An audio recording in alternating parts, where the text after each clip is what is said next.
Alright, so our first test, what we're going to do, I had Opticon in my Discord. So I really like a Siraya Tech mix that I came up with. It's a fast, tenacious, and blue at a 70-15-15 mix ratio. And he was interested on how fast and TH72 would do, and would that compare to my 70-15-15 ratio. So let's find out. So what I did is I've gone through, and the test model that we're going to use is a model from Skyly 3D.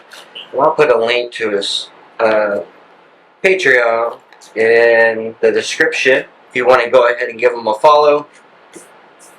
So the test model that I'm using is a Super Battle Droid from him because it has articulation in the model itself, and so I kind of want to see how these joints are going to react with each other. The other things is we've already printed these, and some of these pieces are pretty oh,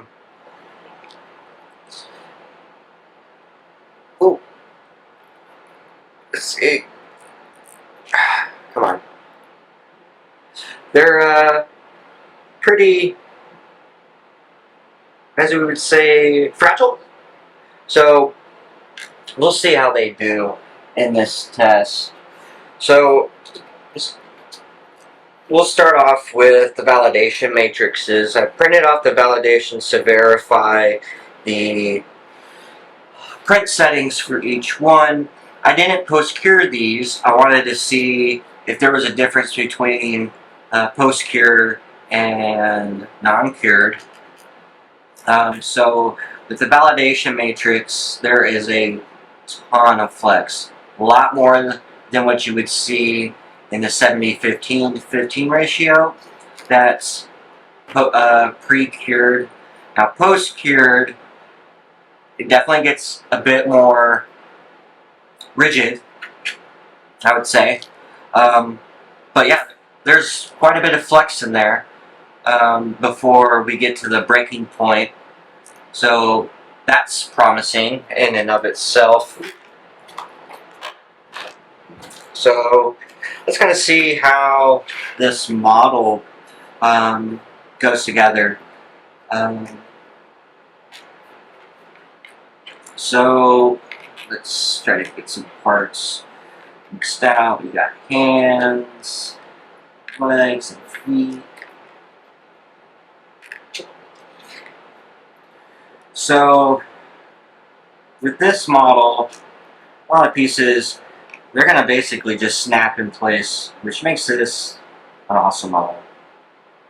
Skyly does a great job creating things for the community. He's honestly a blessing for the community.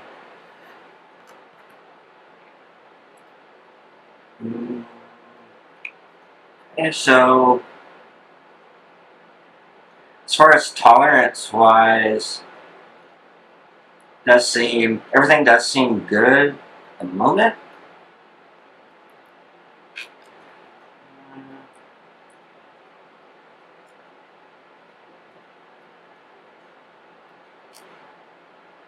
Got parts that are snapping into place, so I mean that's good. These are things that we like to see.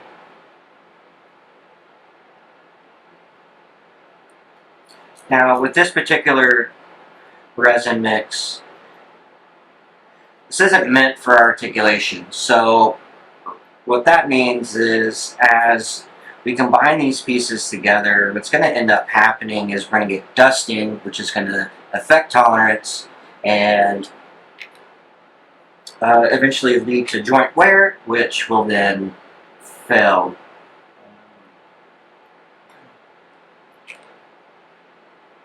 So those are things to be considered when he was making an actual model. but I wouldn't use this in this application. It definitely would not. This would not be my first choice of resin to use. It's honestly, it's not worth it. My opinion.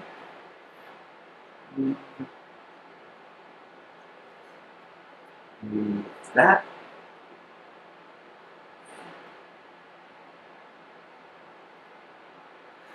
Now there are better resin mixtures for doing this type of stuff, and we're going to get to those in a bit.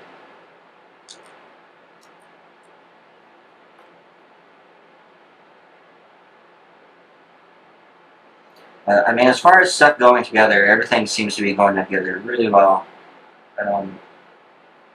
No issues with anything breaking.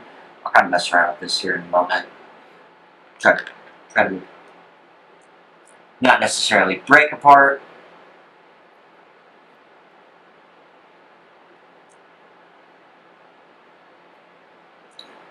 So yeah, that's going in quite nice.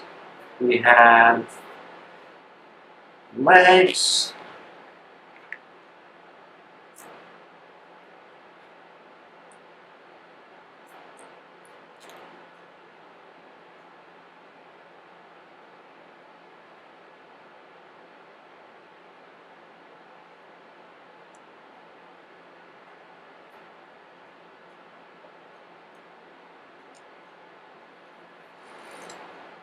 So like I said, this isn't meant for articulation.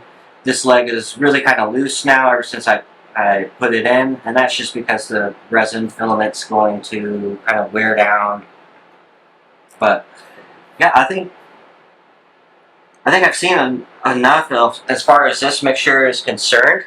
Everything seems to be really good. The parts seem to be strong. Usually when we see breaking, we'll see breaking at the joints, because these joints are they're tiny, right? And they have to be. But I mean, everything looks good as far as, model wise. Color's clear. You can definitely feel the flex in there. So yeah, this is definitely a winner. Would I say it's better than my 70-15-15 mix?